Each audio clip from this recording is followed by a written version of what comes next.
Okay, welcome to our 19 panelists comprised of our state senator, Art Haywood, two state representatives, Napoleon Nelson and Ben Sanchez, and there's a representative on from Madeleine Dean's office.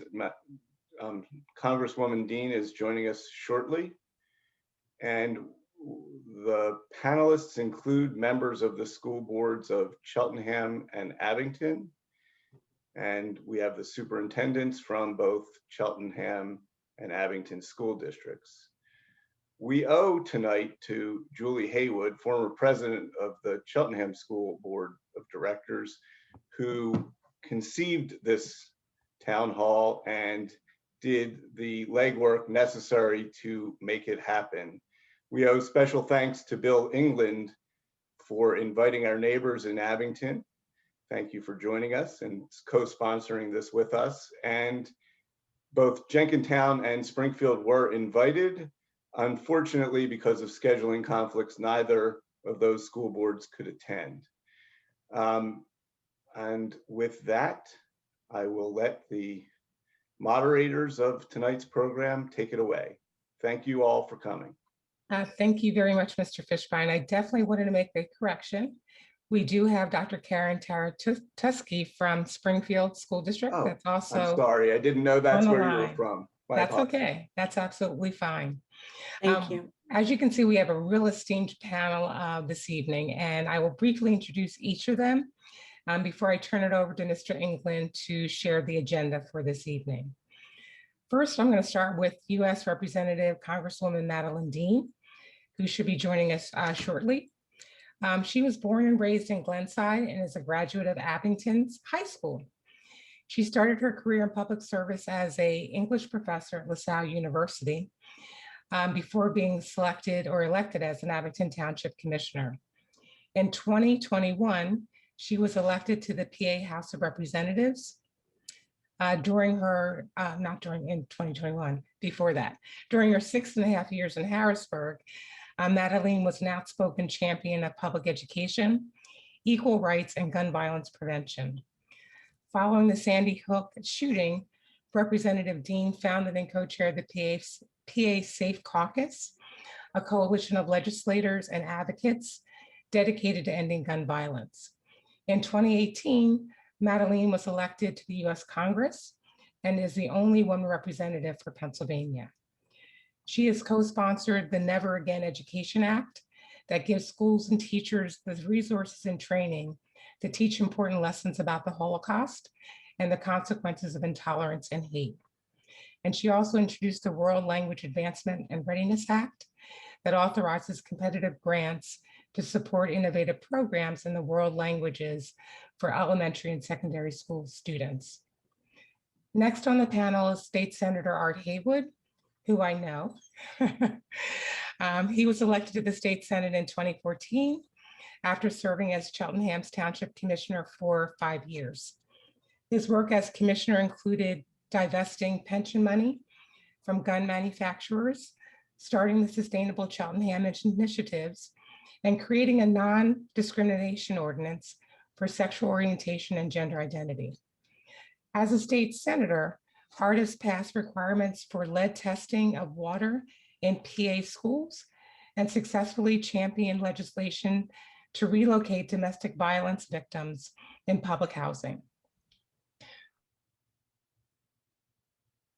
While Senator's an increased commitment to public education funding, he does expect schools to do their part in being fiscally responsible and remains committed to empowering young students and folks in our community in general.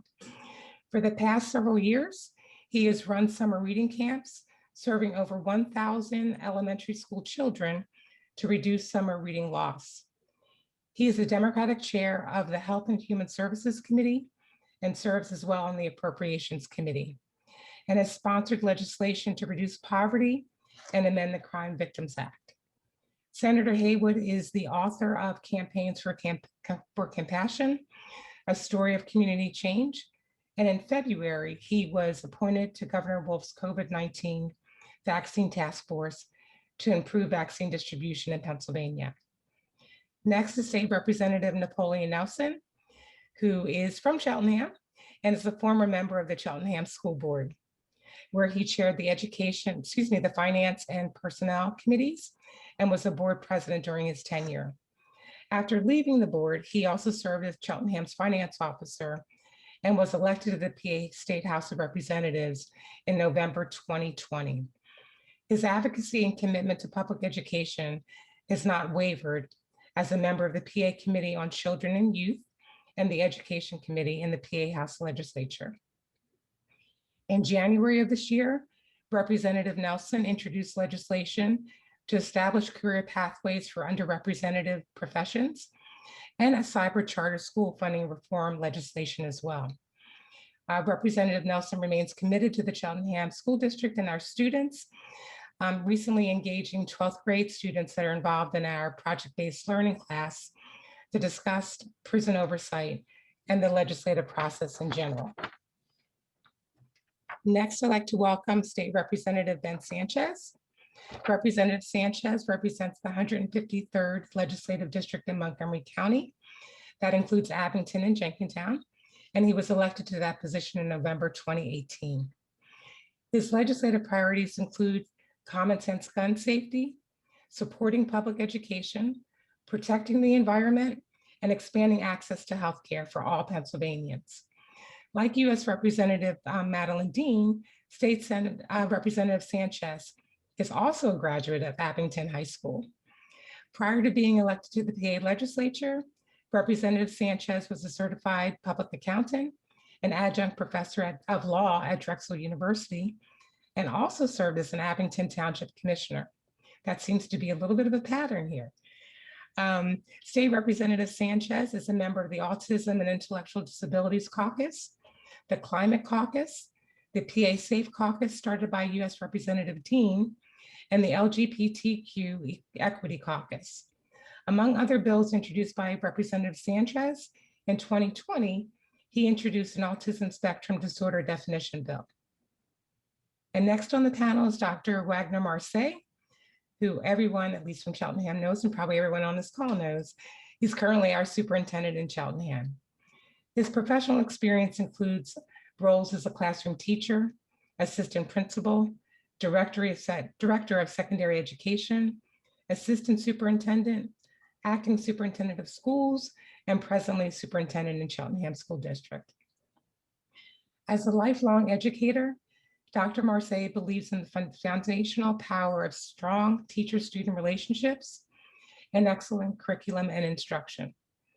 His goal has consistently been, no matter which of many roles he has assumed in schools, to empower students to be autonomous thinkers and socially responsible citizens who are ready to meet the challenges of an ever-changing global community.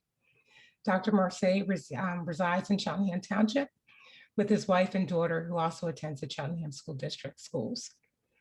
Next is Dr. Jeffrey Fecher, who became the superintendent of Abington in November 2018. As superintendent, he strives to make Abington School District's vision of being a 21st century state-of-the-art, innovative learning environment where students are prepared for the nation's fastest growing industrial challenges of the future a reality. Dr. Fecher is committed to diversity, equity, and community engagement, and has incorporated those initiatives into the district's strategic plan. Since becoming superintendent, Dr. Fecher has worked to enhance communications in the community and enhance community engagement, and has played a pivotal role in leading a planned redesign of their K-12 curriculum, and has hired the district's first equity officer.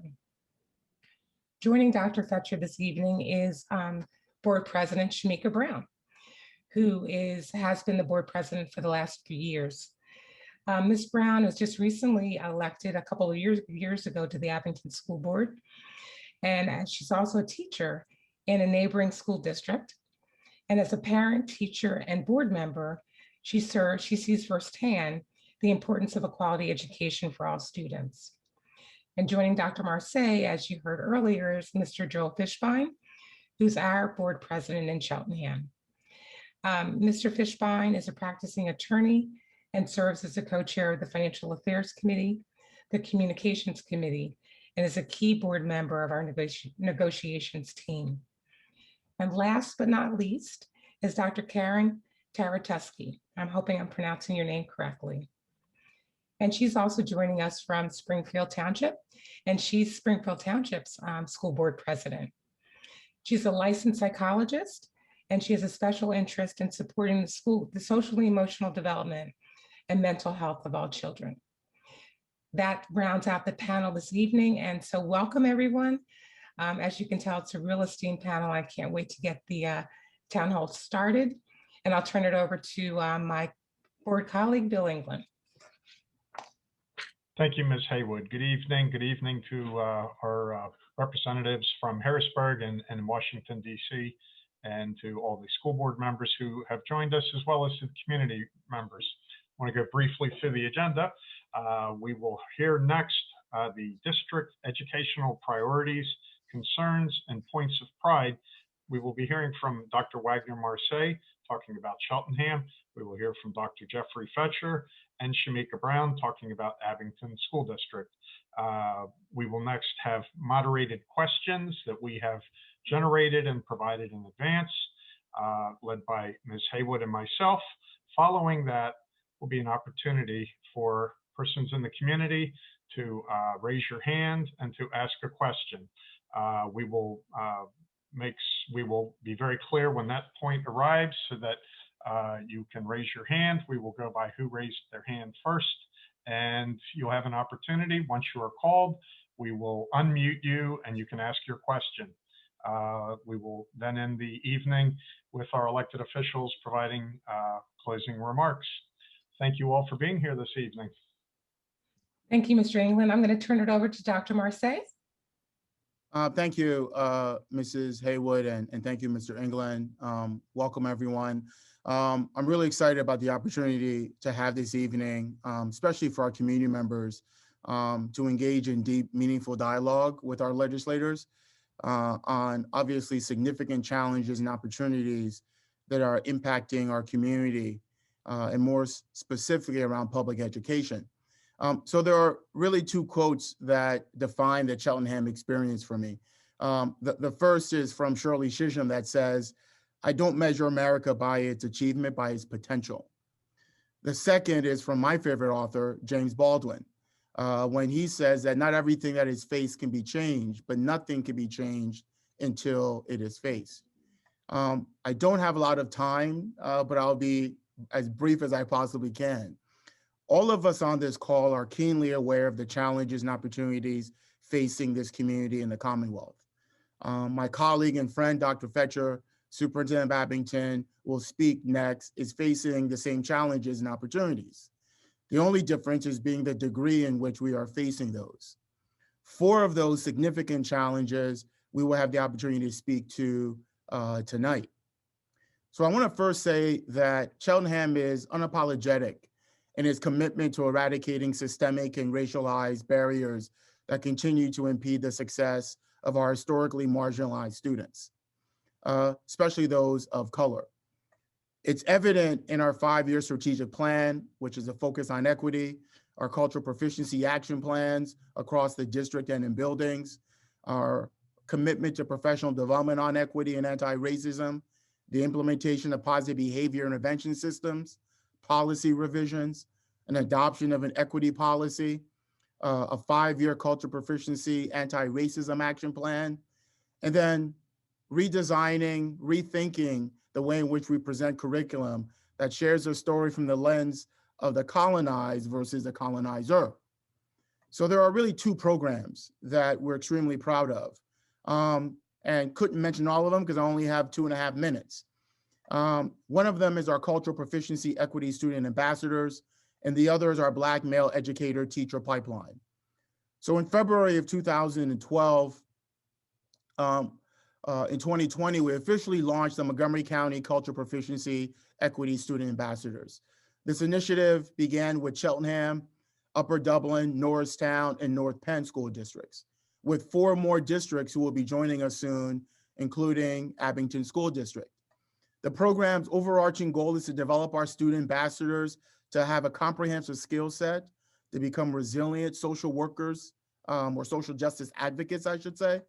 Every month, with the support of our consultants, Ms. Carmina Taylor and Dr. Barbara Moore Williams, we conduct student educational sessions, empowering students to share their experiences, focus on the tenets of cultural proficiency and social justice principles. We complement this with a structure for our students firsthand to network and experience with local leaders and policymakers. We have an outstanding, unprecedented partnership with the Pennsylvania Legislative Black Caucus, Movements for Black and Brown Lives in Montgomery County, and soon our partnership with the Princeton Prize in Relations, the Philadelphia Alumni Chapter. We really want our students to commit to being better citizens through advocacy and action in solidarity with local and regional neighbors. And we consistently ask them, how can you be a better service to yourself, your school, and your community through advocacy and action? Our next program, starting December 2019, through the Office of Education led by Dr. Smith, along with one of our principals at the high school, and in partnership with Arcadia University and with the directors of the Center of Black Educators Development, which really is led by our very own Cheltenham resident, Sharif Almeke. Launched in 2019, CBED is really revolutionizing education by dramatically increasing the number of Black educators or educators of color, so that other students who are disenfranchised can reap the full benefits of a quality public education. Our collaboration provides the opportunity for students of color, Black males, interested in matriculating into education through mentorship and in dual enrollment in Arcadia. This past fall, our first cohort of students representing Cheltenham, Parkway West High School in Philadelphia, and Abington High School began their leadership with CBED and coursework with Arcadia. The data is very clear that when students of color, specifically Black boys, have 2 Black elementary teachers, they are 32% more likely to go to college. So students in this dual enrollment take their morning classes in Arcadia and then return to the high school for the remainder of their schedule, where then, when they're not in session, the Center for Black Educators Development provide mentoring and leadership support to develop the necessary skills to be successful educators. These 2 programs aim to make profound and systemic changes to our educational landscape, and 2 programs that Cheltenham is very proud of and be proud to be partnering with Abington School District. Thank you. Thank you, Dr. Marseille. That was really helpful. Next, I'm going to turn over to Dr. Fecher and Ms. Shameeka Browne to present for Abington. Great. Ms. Browne, would you like to begin, or would you like me to begin? It's up to you. I'll be very brief. Serving on the board, this is the start of my 2nd year, so I would say that I'm still in the learning process. But what I love about this opportunity is that we get to learn from other school districts. Hearing some of the things that you ran off, Dr. Marseille, and knowing that we are doing the same, or we're capable of doing the same, I think is something that our communities at the Montgomery County needs, for us to listen to one another and build off of one another so that we're not reinventing the wheel. So I definitely appreciate, and my kudos to those who have created this space. Why am I proud of Abington? I'm proud because we do have a focus on equity. From hiring an equity officer about 1.5 years ago, I believe he started in February, to bringing the community together and stakeholders together to be a part of our equity plan that will be brought before our board within the next couple of board meetings. So I'm excited about that, but I'm even more excited to learn and to listen. So with that being said, I'll turn it over to Dr. Fecher. Thank you, Mrs. Browne. Tonight, when asked to speak briefly about our priorities and the state of Abington School District, I first begin by recognizing that during a pandemic, and survival of this pandemic has been ultimately a priority for us, and those struggles in themselves, trying to navigate a world that we truly haven't experienced before. And through that, I believe that we have to maintain what our district initiatives are and our goals. Even though we're in survival mode, the district needs to continue to move forward and move on.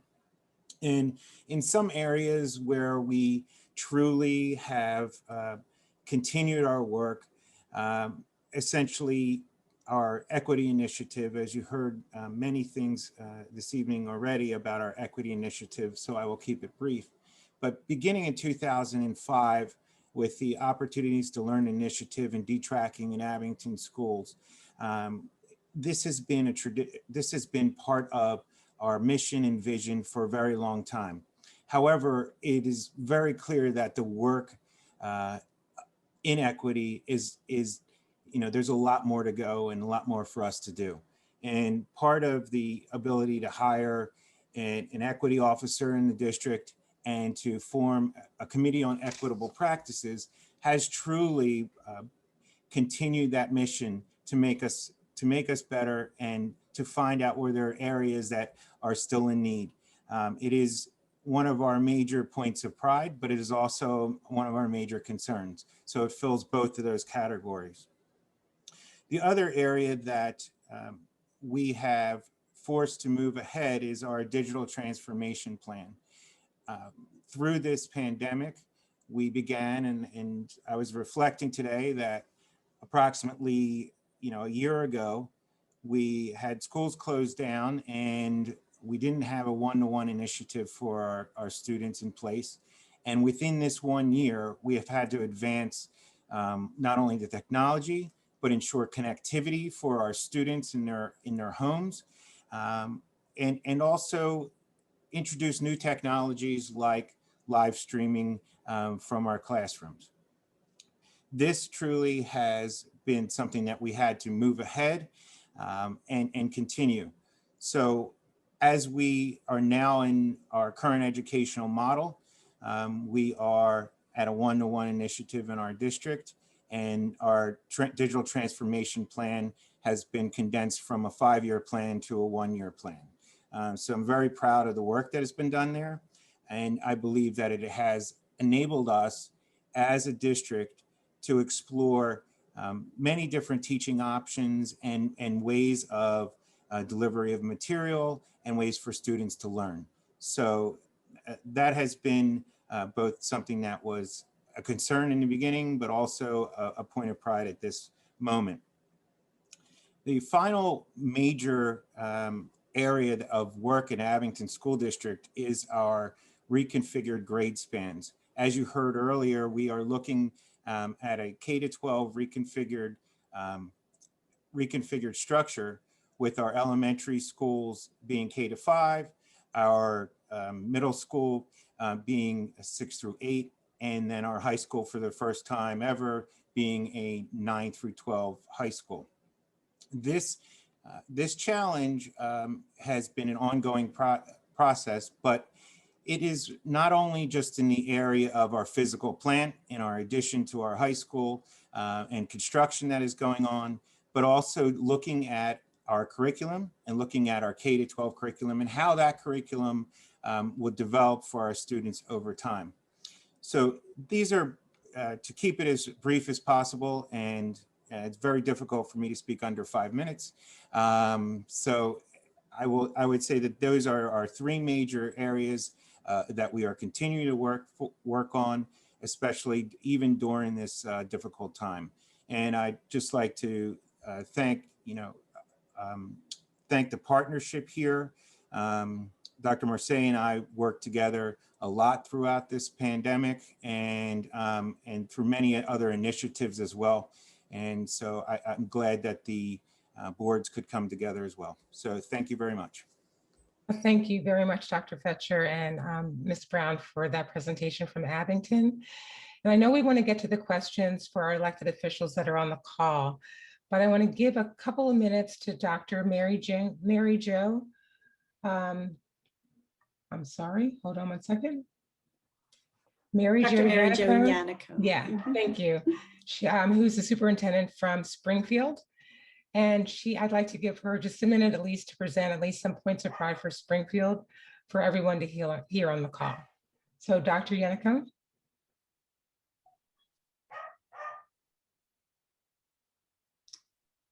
She's in the attendees, so if someone could allow her to speak. Mr. Kaufman, can you allow Dr. Yannicone to speak? She's an attendee. Yes, I can do that. How do I? Yannocone. Y-A-N, there she is. Okay. Thank you very much. Thank you so much for the opportunity to speak. I appreciate this opportunity to introduce myself. My name is Mary Jo Yannicone, and I am the new superintendent of schools in the school district of Springfield Township. I've now been in the position for 3 months. And so I'm very grateful for the opportunity to participate in this evening's legislative meeting and to be able to listen to my colleagues, Dr. Fecher and Dr. Marseille, speak so well of the initiatives in their districts and to learn from them as well as from all of you. I am very happy to share some good news in the school district of Springfield Township. We have been working for many years under my prior superintendent, Dr. Nancy Hacker's leadership, where I served as assistant superintendent under her leadership. We have worked for many years as a district on equitable practices. Dr. Hacker initiated a program for us in the district where we developed a number of subcommittees working around disproportionality of student achievement data, as well as hiring of representative staff, community engagement, and several other areas of key involvement and engagement of our stakeholders. And we are continuing to do so this year. Most recently, our presentation and focus was on the socioeconomic impacts of the pandemic and the social and emotional impacts of the pandemic on our students. We also have participated for 3 years now in the University of Pennsylvania's Catalyst Graduate School of Education program in developing sense of belonging in our students. We know that sense of belonging has a strong correlation to student achievement. And so we've been working very hard on that goal. And looking forward, we hope with the conclusion of this pandemic to be able to continue our work in personalizing education and increasing flexibility for our students K through 12. Prior to the pandemic, we were working with the Avalon Foundation on bringing project-based learning to our secondary schools, and we hope to expand that to our elementary schools over the next few years. I'm very proud and happy to be a new leader in Montgomery County, and again, eager to continue to learn from my colleagues across the area, and in particular, Dr. Wagner, Marseille, as well as Dr. Fecher. And at this point, I'll mute myself once again, and thank you for the opportunity tonight. You're very welcome. Thank you very much for joining us this evening, Dr. Yannicone. I'm glad to have you. I thought it was important for the elected officials to really hear what's going on in the respective school districts and really hear some of the points of pride as we continue the legislative town hall on public education. And I wanted to start with a question for each of the panelists, each of the elected officials, in terms of what are your 2021 legislative priorities to support public education? And Congresswoman Madeleine Dean, I'm going to ask you to go first, if you will. Thank you for joining us. It's my pleasure. Thank you, Julie. Thank you for your extraordinary work. I'll start by just saying I hold all of you in the highest of esteem. I've been on multiple Zoom calls with many of you through the course of this pandemic and through the course of this year. The challenges you have faced with tenacity and good cheer most of the time, it's remarkable. So know that your work does not go unnoticed by a lot of us right on the ground, right in your districts. It's a delight to be here with the 3 superintendents and all the school board members, the administrators, and of course, my friends, fellow elected officials. I guess, you know what, I'll go back to where I was when I was a state representative. My legislative priority reflects what I learned as a state representative, which is our children have a constitutional right to a thorough and efficient public school education. And the more we live up to that, the more we require that, demand that on their behalf as elected officials, the more we're doing our job. It is their right. It is their family's right. So I start with the Pennsylvania Constitution. I fought at the state level, and I'll continue to fight at the federal level for more resources for all of our schools, but for more equitable resources for our schools. I now represent the 4th Congressional District, which has extraordinary school districts, every single one of them, frankly, but some have greater challenges than others. And so what my goal has been pre-pandemic was to make sure that our students are getting the proper resources from the state to meet the needs of our students and from the federal government. And sadly, unfortunately, the funding formula is such that the federal government is usually not a very big partner in that funding. And the burden falls to the state. And when the state can't meet it, we all know what happens then. It falls down to our communities and to our taxpayers. So I've always been of the belief that how we educate our children not only determines their future, it determines yours and mine. And so when the state budget fails and the pressure then comes down to the taxpayers, it's the children who are cheated and ultimately all of us. I will say that one of my priorities is something that I want to really breathe and say thank God for, and that is the American Rescue Plan. I am so pleased to have been even a teeny part of the American Rescue Plan. It is bold, it is diverse, it is progressive, it sends money that reflects my values. It sends money to our children. It sends money to our working families. It sends money to our poor families. It sends money to decrease poverty. And it sends, importantly, as you know, billions of dollars from the federal government, thank God, for education. It will lift children out of poverty. Imagine that engine, that difference, both in education and in our economy. So I'm here to say that I don't want to let this moment pass. We've had a horrendous year. You have worked under, I can't imagine, frankly, the pressures you felt from your professionalism, but also your parents and your students. And I don't know how many of you haven't broken under the pressure, but you haven't. But now I hope you will see in us that help is on the way. Meaningful dollars coming to these 3 school districts as well as many others, and coming in a formula that I hope reflects need and reflects equity. Many of you talked beautifully, Dr. Marseille and others, about the programs, Dr. Fecher and in Springfield as well, about the programs. We all say that this pandemic taught us more about what already existed in the fault lines of our society. And I will call it racism, and I'll call it poorism, because we also discriminate against the poor. We certainly know there are built-in discriminations against people of color. And so I love, Dr. Marseille, your program. It reminded me, I'm a graduate of Abington High School, and it reminded me of one of the most powerful teachers I ever had was at Glenside Weldon, an African-American male teacher, 6th grade. He transformed lives. He was just an inspiration, Mr. Johnson. And so what you're trying to do to bring in diversity of excellence in education is so meaningful. So more dollars, more equity, exposing our problems, facing them, because if we don't talk about them, we can't heal, we can't overcome them. Certainly, I'd like to see more dollars at the state level, but during a pandemic, I'm glad the federal government is stepping up and standing in the breach in progressive ways that I hope are transformational.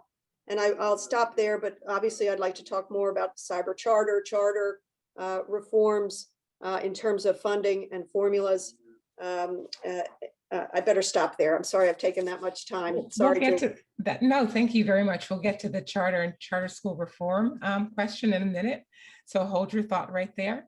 I'm going to go to State Senator Art Haywood asking the same question about your legislative priorities to support public education in 2021. Thank you so much, Julie and everyone. I really echo Congresswoman Dean's real gratitude for all of the educators who served in such difficult times. I know we've had some telephone conference calls, and you may or may not know, I hear quite a bit about the public education challenges here at home. So I know it's significant challenges. I would like to say that I come to this as an advocate for helping to form a Black parent group called the Cheltenham African American Alliance back in 2000. And at that time, our core concern was creating excellence for all. And it was in an environment where there was excellence for some. I believe this challenge remains today, spreading the excellence from the few. In my office, we have done some things outside of schools to increase the opportunities for young people. We participated in the Read by Fourth Challenge in Philadelphia and really across the nation. And today we're helping to put book stands and little libraries across communities, including a book stand we're going to have an announcement for in Abington at the end of this month. So these reading book stands do bring reading to individuals. We've had summer camps, as noted, and students from Montgomery County have attended these summer camps as well, having served over 1,000 also elementary school children so that they can read by fourth grade. We've also supported the Greater Philadelphia Mentoring Collaborative. It is a regional collaborative to support organizations that do mentoring in the region. So far, we have supported over a dozen organizations with small grants and training so that they can do the critical mentoring that our young people really rely upon to have productive lives. I want you to know that when we had conversations with young people about gun violence, they consistently said that they wanted mentoring. That's what they want. That's what they asked for. It is part of the solution. On the legislative side, I am a big supporter of Governor Wolf's budget, which will allow for funding the fair funding formula at 100%. I know we're going to talk much more about funding, but this fair funding formula will put millions of dollars into our school districts, millions into Abington, millions into Cheltenham. And this failure to fund schools fairly has had a crippling effect on school districts throughout the Commonwealth. So those are some of the priorities that I have. I do want to share that I'm still encouraging all school districts to continue to test for lead once a year. That was in my legislation a few years ago. Lead testing is critical. We know that when children ingest lead, it has a long-term impact on their cognitive skills, on their mental capacity. So that's what I'd like to share. That's what we can do outside in the community to support our young people so that, in fact, when they attend schools, they'll be in a stronger position to learn. Thank you for allowing me to participate. Thank you very much, Senator Haywood. I'm going to next turn to Representative Sanchez. Thank you, Julie. And I wanted to not only echo the thanks to all of you, the administrators and the educators, the teachers you had mentioned, wanted to also thank for their perseverance this past year, the parents of the students as well, because you know, they're obviously the other half of the equation in all of this, our partners in all things educational, and you know, what we've accomplished and held together here is truly amazing and really embodies the American spirit and those guarantees of education Representative Dean spoke about. As Julie mentioned, I'm a graduate of Abington High School, like Representative Dean, also a Glennside Weldon alum. So, and I have 2 daughters in the school district now and a son that will be there at some point. So, you know, this is all very personal to me, public education. So I never started anything without saying that. This, means all the world and the great equalizer in America, of course. Broadly, in my legislative priorities really fall into a couple of buckets. Of course, the funding, which Matt mentioned, really making sure the state bumps up and pays their fair share all across Pennsylvania, and it looks like it's a little bit less in Cheltenham. The state's only taking in about a third of the public school costs. We need to be up at about half of the cost of public school instead of letting that fall on our local taxpayers. And I know Senator Haywood's going to dive into this, probably Rep. Nelson too. The governor's laid out an ambitious plan for boosting up that funding. Does it have a high chance of success? Probably not, but it is a pattern, something we could look to for the future for hope. And really it would also boost up early childhood education and save some money with the charter school reform we so desperately need. Another one of my buckets, of course, is safety. And that's a broad topic, but one that, between the safety of the students and safety of the teachers and our educators, making sure everyone has access to counseling, the full range of mental health services that they need. Looks like we have for teachers, the COVID-19 vaccine in hand. That, of course, was top of mind in the pandemic. That appears to be being pushed out through the IUs with the Johnson & Johnson vaccine. So a one-time shot, but of course, safety in that level, and safety, not so much in Cheltenham and Abington and Springfield Township, but infrastructure safety across the Commonwealth. Many of our schools crumbling. The senator mentioned the lead problem. Asbestos is a big problem, poor ventilation, and that overall access to technology, which of course pops to mind as my Zoom periodically freezes up even with the best of internet service. We have technological struggles you can only imagine in areas that aren't served by broadband or without the resources for computers and the like. And then finally, just taking the long view, Dr. Marseille touched on this, but the pipeline to college or what people do after the early education or K through 12, job training and apprentice programs. Are we funding these? Are we making secondary education affordable? Or are we saddling our students with crippling debt? So all of these things, very ambitious, but I think if we work on it, and we will discuss some of the governor's plans, and I know that Representative Dean's going to enlighten us on the CARES funding, and I have some information on that as to how it'll be implemented at the state level. So I will end there, and thank you. Great, thank you, Representative Sanchez. And last but not least, on the same question, I'm going to ask Representative Nelson to weigh in on his legislative priorities for 2021 supporting public education. Sure, thank you. And I will echo what everyone else said. And so therefore I'll add a little caveat. My little caveat is that part of my legislative priority for the 2021 and 2022 years is to make sure that we are kind of constructing the legislative priorities that are really going to be both implementable, but meaningful and game-changing for our communities.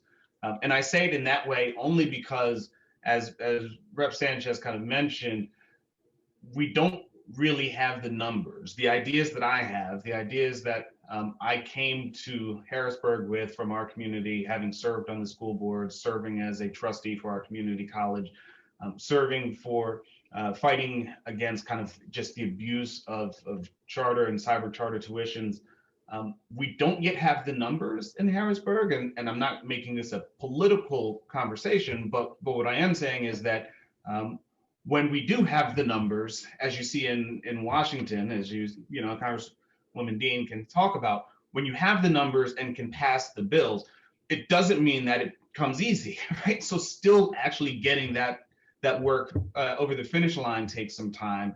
It means that you've really had to have done the research. And I think one of the things that nobody will really talk about but that is kind of notable in some of the legislation that was passed in DC with the latest kind of CARES funding or the latest COVID funding is how once you're unfortunately getting good at passing COVID funding, you start to see more and more nuance to it, right? So some of the work that is coming out of DC that will come to the states and then have to be appropriated down to you all becomes a little bit more nuanced and better able to address the major issues that we're facing in our communities, right? So learning loss is a big item. For those in the community who aren't thinking about funding for learning loss in our school systems, they were now thinking about it in this bill from Harrisburg. We're passing that on to you guys, but as the school districts, you guys really get to be really intentional about how you're addressing learning loss and almost get this sense of, hey, once we come up with the solution, we've got, I don't want to say more than enough money because it's never more than enough money, but you know, we start to think about what is feasible when the financial ramifications aren't the #1 barrier. So that's exciting. It's a challenge that I'm looking forward to here in Harrisburg when I say, you know, how do we think about those bills and legislation that will provide that same sort of game-changing approach to education in our communities, because that's what it's going to take. It's going to take a couple more numbers as far as votes on our end. But I also think that what we can do in the meantime is, as we're working on passing, you know, the governor's budgets and fighting for a budget for Pennsylvania, we can make sure that we're doing so with a lens towards equity. So there's an awful lot of great work that I'm doing, and the Legislative Black Caucus is getting engaged in talking about passing or at least promoting, you know, an equitable budget. And I'm, you know, happy to chair our subcommittee on budget equity. And what we're doing with that is we're looking at, you know, building this narrative that says, hey, you know, when we look at poverty and when we look at what's been hampering our communities from an institutionalized perspective, right? So inequities don't mean that people aren't just all reaching the same outcomes. It kind of means that people aren't reaching the same outcomes for a reason. So we're right now looking at and addressing what are those reasons and how can we then counteract that with intentional investment in specific policy or budgetary change, right? So we're looking within that committee at, you know, the impacts of underfunded schools, underfunded communities, you know, a lack of equity from a housing perspective, and how that underfunded school system and community is unfortunately intergenerational. And it continues to build on this, you know, gap that we see between kind of the haves and the have-nots. Our communities, Cheltenham, Jenkintown, Springfield, Dr. Yannicone, you and I have been at this for 3 months, so I'm not sure we get to still say that we're the newbies because it's been a heck of a 3 months. But what we know in our communities is that we're not in the worst shape from others in the Commonwealth, and I think the other elected officials can talk about, you know, just how much there really is pain and hurt that is happening in our Commonwealth and certainly across the nation. But we do have those issues. We do have significant inequities. We do have, you know, food and housing insecurities. We certainly do have different approaches and expectations, unfortunately, that are being placed on us as educators, as you know, parents, families, students that perhaps present disabilities and other, you know, kind of, you know, impediments and hurdles that we all have to face. So while I am here, as long as I get to sit in this seat, this will be my obsession.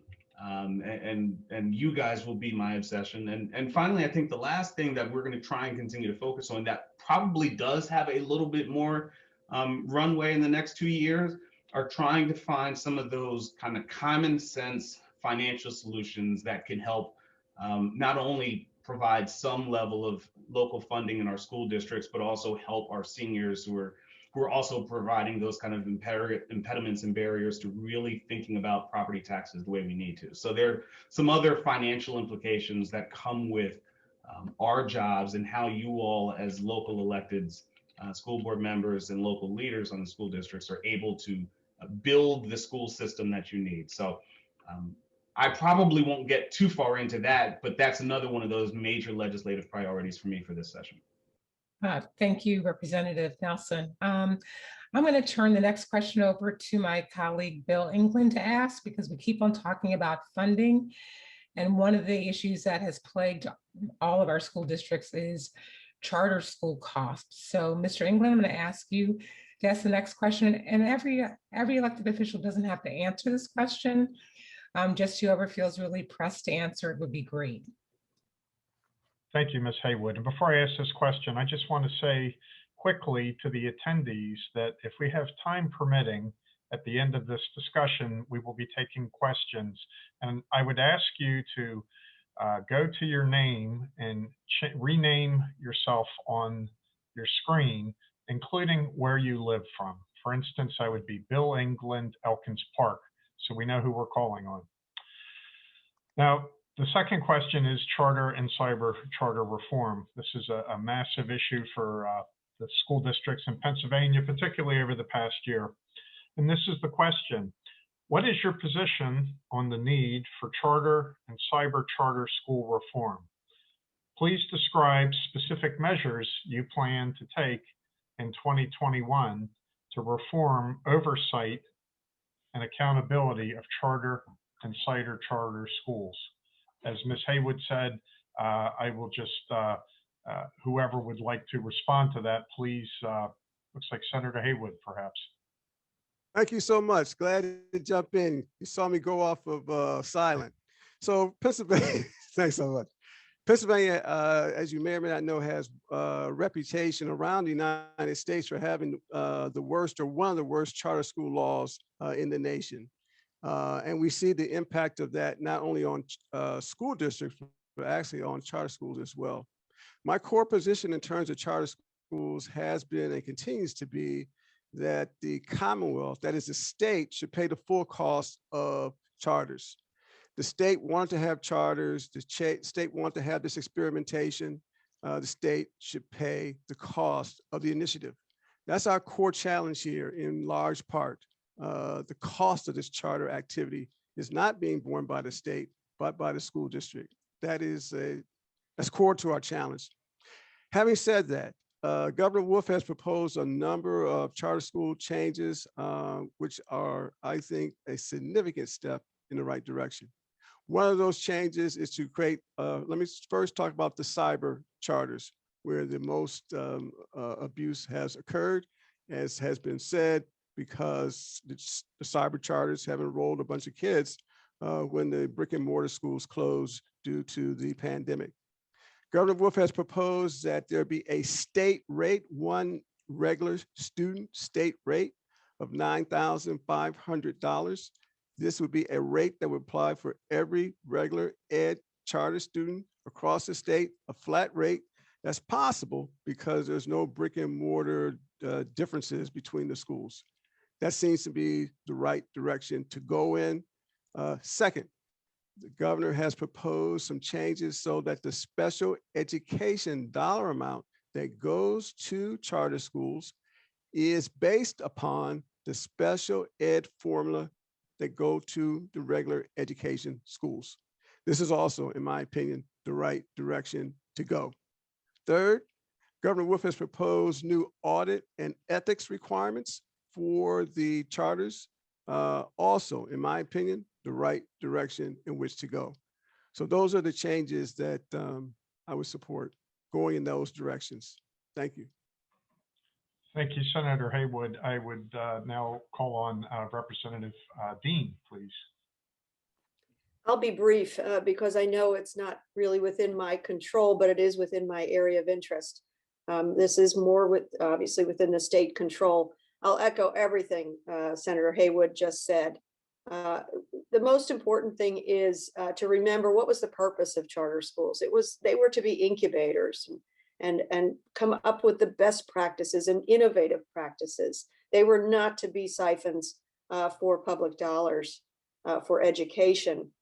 So some of the proposals that the governor has come up with and many of these talented educators and electeds have come up with are really important.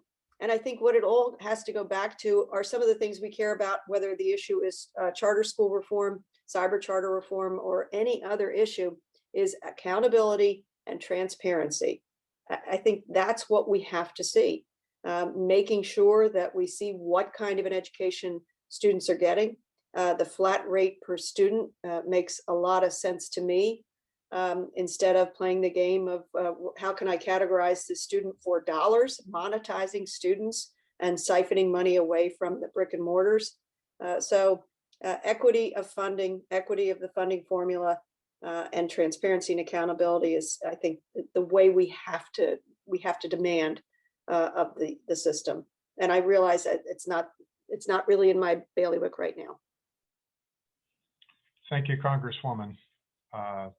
State Representative Sanchez, cyber charter schools and cyber charter school reform. Yeah, just the only thing I would add to any of that, which we're all salient points with which I agree, would be the special education funding for charter schools. That's really where a lot of money gets siphoned off, and it's really just a math problem, because you're taking the way it's done now, you're basically just averaging the costs and coming and assigning that to each of the special education reimbursements for the students in charter schools, and that drives up the cost by what they're estimating, like an 18% overcharge on each student.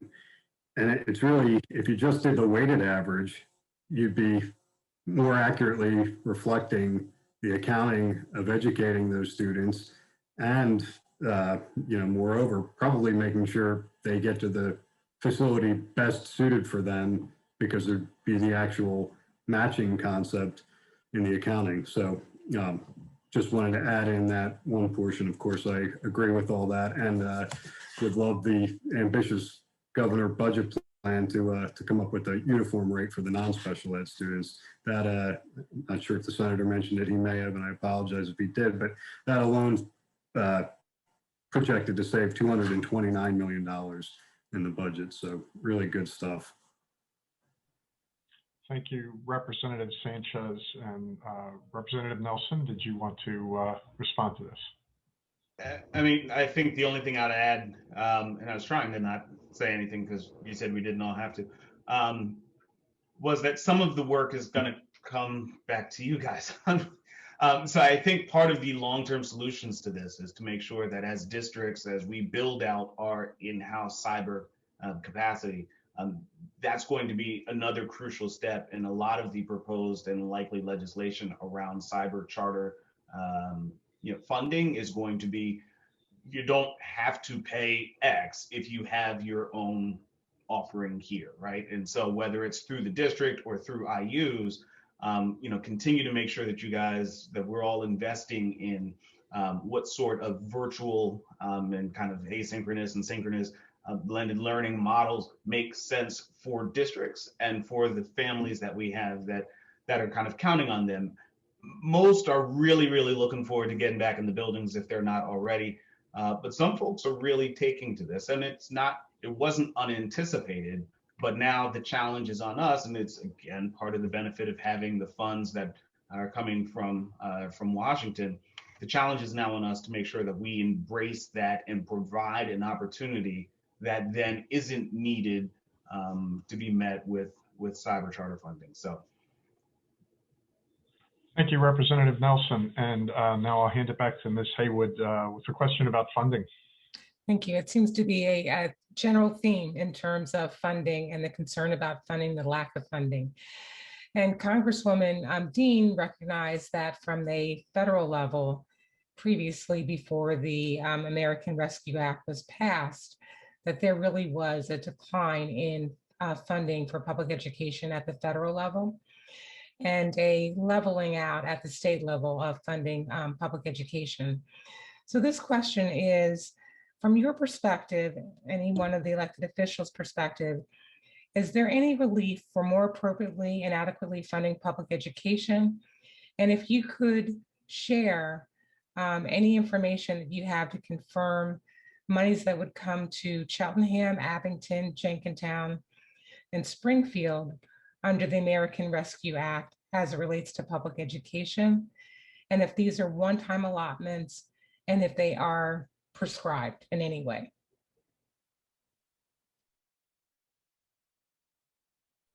Julie, am I starting? Yes. Thank you. Yes, go ahead. Okay. Yeah, thank you. And I'm pleased to talk about this because, you know, I was 6.5 years a state representative and share the frustration of so many about the underfunding of our schools and the inequitable funding of our schools. Never any of us expecting to walk into or go into a pandemic and a pandemic recession on top of that. So I feel that I did not adequately shout out our school board members. Your patience through this, your tenacity, your willingness to think it through when we didn't have the science, when we were trying to figure out where we stood. And the pressures you were under from all sides. I really honor and admire that. But that's why, Julie, I spoke early in my legislative priorities about we need to lift up what the federal government did in terms of support for schools. It's landmark legislation. The American Rescue Plan provides more than $170 billion for education. $170 billion. 125 billion of that for states K through 12 education. 40 billion for higher ed education. There's even in there 7 billion for funding for E-rate programming to support emergency broadband. We saw in our district students and families having access problems to their education, to their broadband. So this is the federal government's largest ever single investment in education. And that is a really important start. But on top of that, we have to address what you all have been talking about, the historic underfunding of education. When our education system was established in terms of the economics of it, it was supposed to be sort of a 50-50 partnership, state and local. Of course, that has been so skewed over time. The state providing and not having adequate resources, and the local picking up so much of the burden. And to my mind, the federal not picking up enough at all. I was taking a look, I think if I'm right, in Cheltenham, you'll correct me if I'm wrong. In 2020, Cheltenham School District received less than $500,000 at the federal level. It's insane. You're correct. Yeah. And I think the state wasn't able to get anywhere near probably 30% of the funding. And so we know what that does to hamstring, to strap the resources to our teachers and administrators. So I do want to take this moment to say we need to come up with more revenues at the state level. I'm hoping this federal package, this landmark legislation that infuses this kind of billions of dollars. So I'm sure you all saw, and I know it's not mine to ask questions, but I'd love to know what you school board members think of the robust dollars that will be coming. The estimate for Abington, $5 million. The estimate for Cheltenham, $4 million. Norristown, $20 million. Springfield, $2 million. And on and on and on. These are desperately needed resources that will help. And I hope not only help bridge the gap of what we've suffered, but also be transformational in terms of all these equity issues we've talked about. So at that point, you can just see in my heart and my ambition that we at the federal level find more dollars for education. One of the things that I'm championing is America's College Promise, which is free community college education. That was an Obama era initiative. I see Representative Nelson, you're going to help me work on that. And now with a Biden, Harris, and Dr. Biden nearby, maybe we can do such funding. Imagine a pilot program, 10-year pilot. The estimates were $60 to $100 billion for free community college education. Think of what an engine that would be for those less fortunate. So I'll leave it at that. Just to say we got to do more, but I'm very pleased with what we were able to do in terms of sending desperately needed, serious billions of dollars to education. And just let me say that we are incredibly appreciative of those dollars flowing down to the state level and to the public school system in general. Incredibly appreciative. And it was really heartening to hear the numbers that you shared, because those are estimates that we've been seeing in the news, and we didn't have a real clear way to confirm that. So Dr. Marseille, Dr. Fecher, Dr. Yannicone, I think we've heard those numbers, and those are really wonderful numbers to our ears, because each of those numbers really affects and enhances what we can provide to our students in our schools and our community as well. So thank you.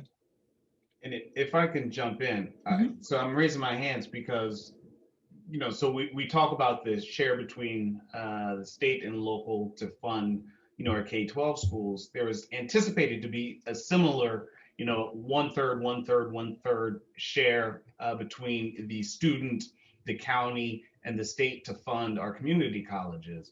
And that hasn't kept up either, right? So, you know, I'll put my community college hat on for just a minute. Now about 50 or 50+% of that share is now falling on the student. And then the county and the state are certainly now both less than 25% of the cost of a community college education. Again, it was supposed to be 1/3. We're less than 25%. However, we're not out of range of 25%. So one of those many things that we're going to try and work on in these next couple of years during this session time is seeing if we can get the state to get just to 25% of the cost of a community college education. And the reason that 25% is important, so as Congresswoman Dean mentioned, you know, the prospect of offering a free community college education, really what that bill does, it provides $3 in federal support of community college for every $1 that the state puts in. Now, if the state doesn't put in at least a quarter of the cost of the community college education, that means that we're still passing something on to our students. But if we can get the state from, we're probably at about 22%. If we can get from 22 to 25% of the cost of a community college education, and then we can, you know, look to Washington to drive home the rest of that burden, that's something that perhaps is within our wheelhouse. That's something that perhaps we can try and get done. And again, it doesn't, you know, answer the questions that you guys are wrestling with every day, every Tuesday, every Monday in our school board meetings. But it does provide that next step for so many of our students to say, how do we get you to what that kind of vision that we all have for educated community and workforce is. It's so vitally important. So I'm, you know, thrilled to just be able to put in that quick plug of the K-14 conversation. Thank you. Anyone else want to respond to that question? I mean, what we heard is really music to our ears. So thank you very much. If not, Mr. Yes. Mm-hmm. Yes, thank you. You may or may not know that Pennsylvania has the most inequitable funding system for public schools in the nation. And that was declared by the U.S. Department of Education some years ago. Following that financial inequity is also a racial inequity. And several studies have shown that the racial inequity in funding in Pennsylvania is outrageous. There is some litigation by the Public Interest Law Center to get the fair funding formula enacted so that all of the money that flows to public education goes through that funding formula. Right now, there's only about 11%, only about 11% of the basic education funding goes through the formula. That litigation could change that. The balance, the 89%, most of the money goes to a formula that was created in 1992. So we're stuck in 1992 for the funding formula for our state. I would say that it's my understanding that the federal money is one time and therefore not a basis for future budget balancing. It's one time, not every time. I'd also like to share that when we talk about the state getting to 50%, which I believe is where it should be, and in fact, where it was when I graduated from high school back in 1975, no, not 1875, back in 1975, we were close to 50%. I would say though that the legislature today would be looking for a significant amount of tax relief for property owners should the state share go up dramatically. And that's in part because Pennsylvania, when you put all the funding together, state, local, is still, if you put them all together, has one of the higher levels of education funding. The local is picking up where the state should. But should the state pick up, there's going to be a significant expectation that there be major property tax relief for homeowners. So I do believe that this litigation from the Public Interest Law Center is the right way to go. Again, we currently have the most inequitable funding system for public education in our nation. Thank you, Senator Haywood. Julie, if I could quickly add just Sure. to that comment by the senator, and you'll regret having a policy wonk on here because I have papers spread out all over the place and could put everybody to sleep soon enough. But based on the formula about which Senator Haywood spoke, in the racial disparity, students in districts with the highest shares of students of color are receiving $1,920 per student less than their fair share, while students in districts with the highest shares of white students are receiving $2,486 per student more than their fair share. So, it's really staggering when you look at the actual number and what comes out in the, in the inequity side of this. And that, I think, we may be going to that next, but the governor's plan really kind of mirrors the federal plan insofar as it does look at equity factors when spreading out the money. So it really, whether we can implement it fully is one thing, but at least we have this playbook, and a playbook that's going to gain at least, national acceptance now. So, so signs of hope. Great, thank you. Everyone's raised some really important points, both about Governor Wolf's plan and the American Rescue Act, and the money that will be funneled down through the federal government to the states, to the school districts. We have a really great audience tonight, and we have superintendents, we have school board members, we have community members, we have parents, we have students probably on the line. And I just want to ask a fundamental question of all the elected officials, because this is really an opportunity for you to share what you think would be most effective. And that is, what can we collectively do to support your legislative priorities in supporting public education that are aligned with the school district and community priorities, as you've heard this evening? And so I'm going to just put a pin in that for right now, for you to think about that, because I think it's important as we have folks on the phone or on the line to share with us what you think is the most effective way to promote some of the things that you're talking about to get that support. So we'll come back to that. But Bill, did you want to go out to the public to see if there are any questions first? Yes, thank you, Ms. Haywood. Anybody who's on the line, if you can raise your hand, we will call on you. We will unmute you. We will ask you to identify yourself and where you're from. And I see a C. Gray.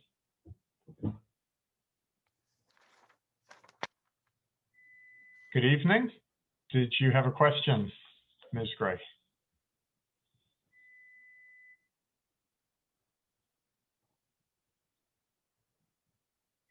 You have to take yourself off of mute.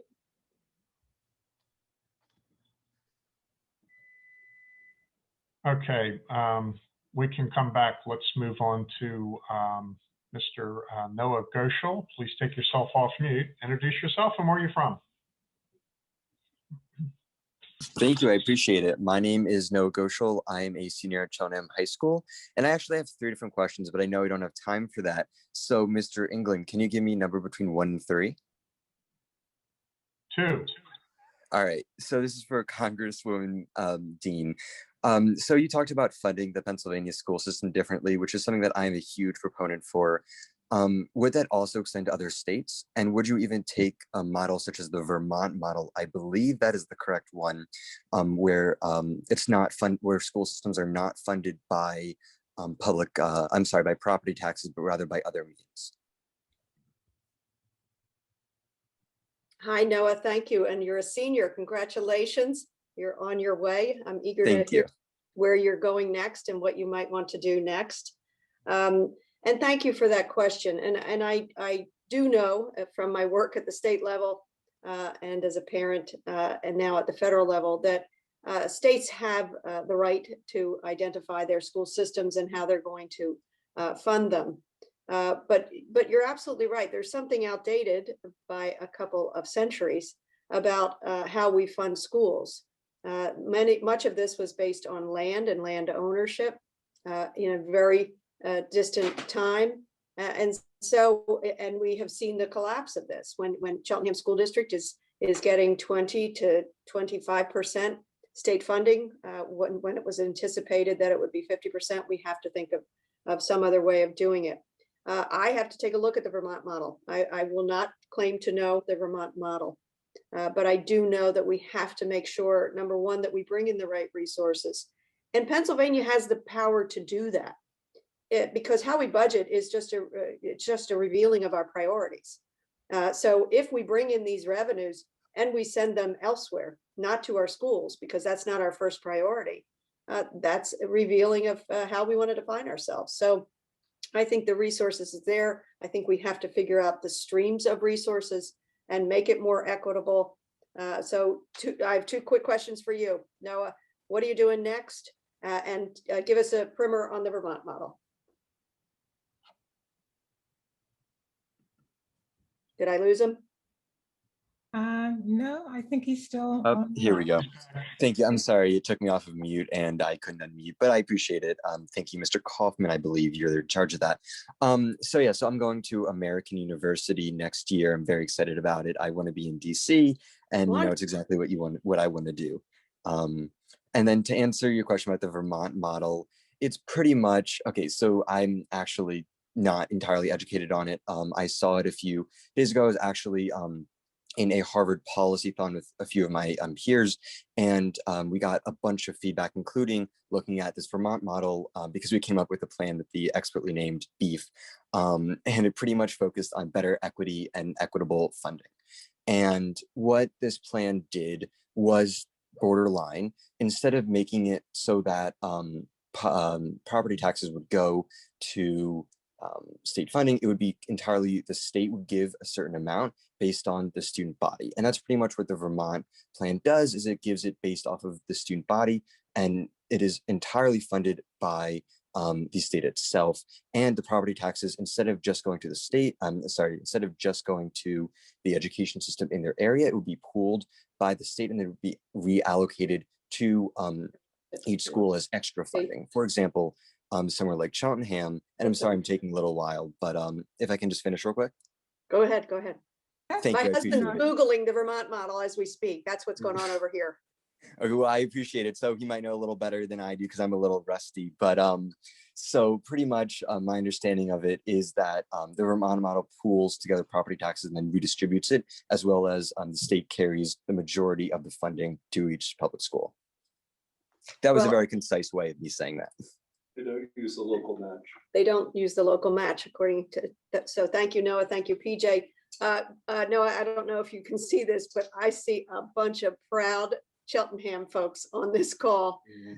Thank you, Noah, for being a part of the excellence of this region of education.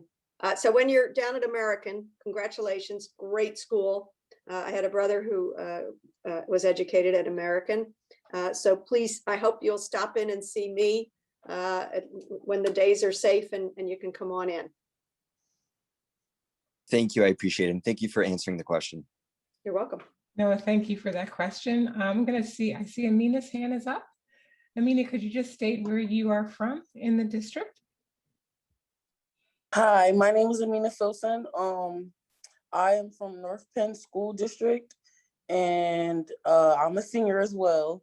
I wanted to say, before I get into my question, I want to say thank you, Noah. That was very informative. My question is, as someone who used to be like, embarrassing, but someone who used to be poor, your information on funding was like very informative. I wanted to know, what are you going to do for now that the No Child Left Behind program is demolished? What are your future plans to support the kids who no longer had that support due to the losing of jobs due to COVID? Like, what is your plan to support? Like, I understand that that as of recently, President Biden has come up with many different plans. I would love to hear from Ms. Dean. I feel like she has been given very, what's the word I'm looking for? Very potent answers. And I feel like that's something that we need to hear. I just wanted to know, like, when it comes to education for people who are less fortunate, like what's the plan? Because no one seems to talk about us unless it comes to money. But one thing, when I was poor, the one thing my mom always made sure I did was get an education. And I just wanted to make sure that even if everyone can't donate financially, at least they can donate mentally, if you understand what I'm saying. I do. Amina, I love hearing from you, and I bet North Penn is proud of you. Real quickly, what are you thinking of doing next? After I graduate high school, I plan to go to Penn State. I want to be a doctor. Yes, wonderful. Oh my goodness, terrific. Please stay in touch with all of us. We want to hear your progress. And man, oh man, it's a pandemic, but we need you even when we're out of the pandemic.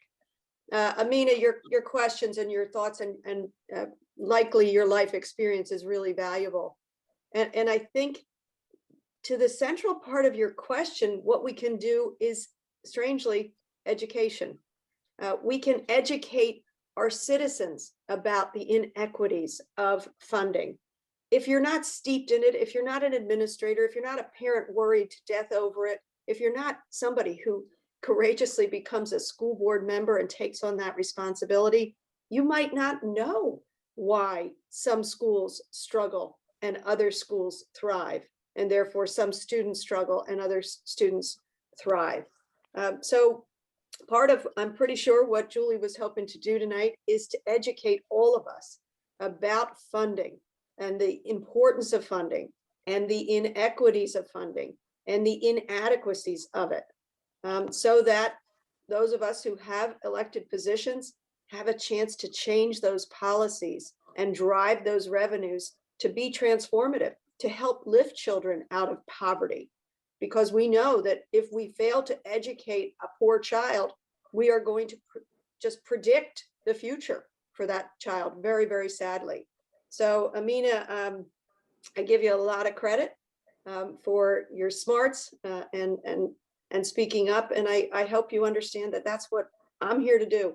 Talk to people about what we can do well as government, which is to provide for a thorough and efficient public education. But then we have to tell people when we're not doing it.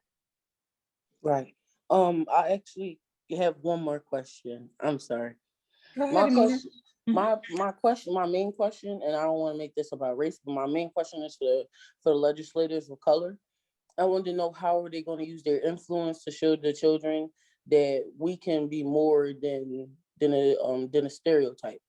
I wanted to know, like, their own views on it, and like, what is their plan to make it known that we are more than what TV and media thinks we are. I really wanted to know their opinion on that. Amina, thank you very much for that question. I'm going to ask State Senator Art Haywood, Representative Nelson N. Representative Sanchez, if you can just answer that quickly. I wanted to get to the last person in the queue as well. Whoever wants to go first. Very glad to respond, Amina. First of all, excellence, let me be more clear. Genius is randomly distributed. Randomly distributed. Genius is not distributed based on income. Genius is not distributed based on poverty. The president of Merck, the largest pharmaceutical company in this nation, is Ken Frazier, a Black man from North Philly. So I think this duty to deal with stereotypes is not limited to Black people. Congresswoman Dean addresses stereotypes.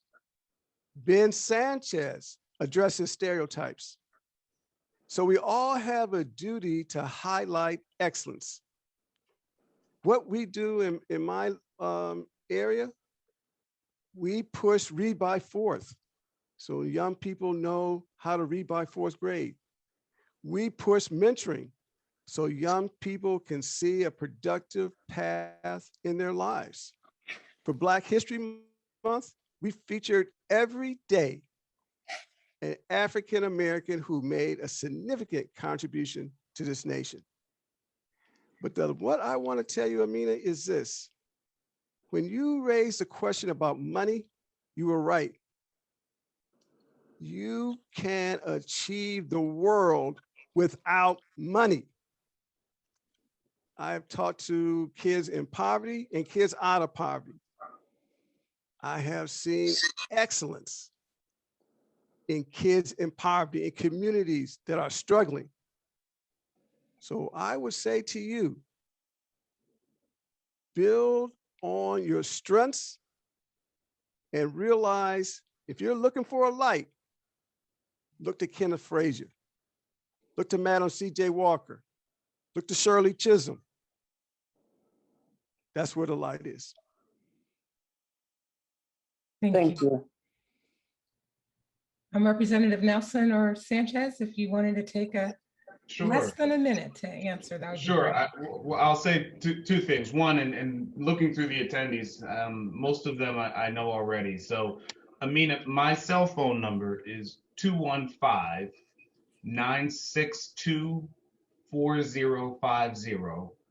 Whenever you want to talk about this, let me know. Whenever we want to Can you repeat that? Yep, 215-962. Wait, 215-962. 4050. Okay. Talk to your parents first, then send me a text to say, yes, they said it's okay. This is Amina from North Penn. And I would love to make sure that we're able to connect on this, right? So make sure you talk to them first. But what you're talking about is crucial, right? So there are a couple of things that we need. We need to make sure we have the mentoring programs. I'm right now in kind of my suit and tie here. I actually do an awful lot of these on Zoom with my hoodie on, because to me, I think, even from the Trayvon Martin days, right? So much of what we can do just to always talk about how we're addressing perceptions is make sure that we are handling ourselves in ways and talking to members of the communities in ways that is both authentic and hopefully shattering those stereotypes. So I want you to not only just see me right now in my suit with my cufflinks, but frequently I'm out, driving in my hoodie, and I'm trying to do is honest and accurate a depiction of what we all think everyone needs to understand and appreciate about our community. Third, I think there's some great work, and I won't talk about, because it's already over my minute, the pipeline programs that I've got. We're trying to make sure that every student in every school understands why they're valued, where their worth is, and know that not only you feel it, but that we feel it. And that not only comes from instilling for you mentors and people who are willing to invest in you and pour into you, like I am when I give you my my cell phone. Again, check with your parents.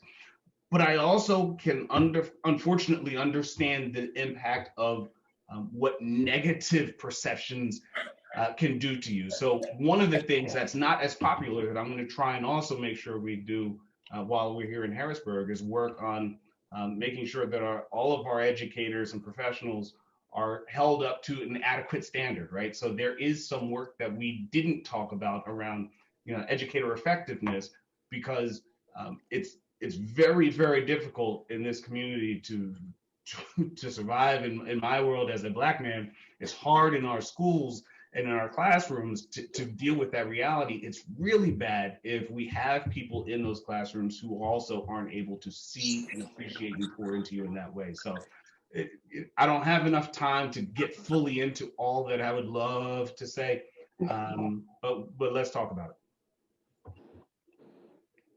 And I'll be real quick on top of that because it's been said, but mentoring, really such a key. Engage the youth. And I say this every time I have a class of interns or somebody that I'm working with, even if it's informally, take a look at what I do for a living or my behaviors. And if you rule out something that you don't want to do in life, that's okay. If you may not want to be state representative, it's okay to determine that from the learning experience of mentoring. Or maybe as a boss, I have a characteristic you don't like, that's okay. Embody that in how you act as a boss or as a leader. So, yep, can't stress the importance of it.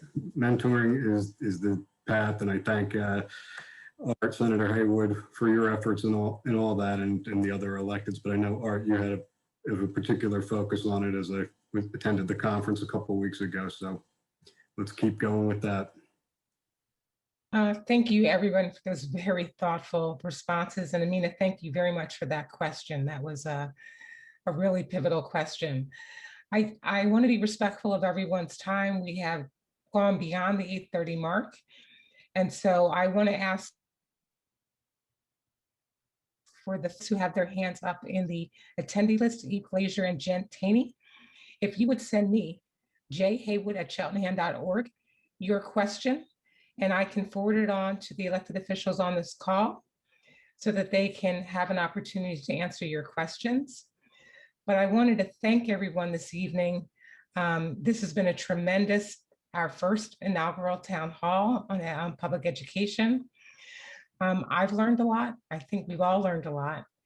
Appreciate all the work of all of our elected officials in really supporting public education, advocating on behalf of our school districts at both the federal and the state level. And we look forward to the additional dollars that we expect to receive as part of the American Rescue Act, and really appreciate the work that went in to get that passed. Again, I know that the seminal question we asked was, what can we do to support you in your efforts supporting public education? So if all of the elected officials could also provide in the chat the best way to contact you, and one tip you would give to everyone on the call that could advocate on behalf of public education, that would be extremely helpful. We can post that somewhere to the participants on this call. Joel, did you have anything else you wanted to add, or Bill or Dr. Marseille? I have one to pose, and we can take answers offline, a question that's burning in my mind. But I want to be respectful of everyone's time. Yeah, I think if we put those in the chat or just send those to me at jhaywood@cheltenham.org, then we can get them to the elected officials, because we're about 5 minutes beyond the time. No problem.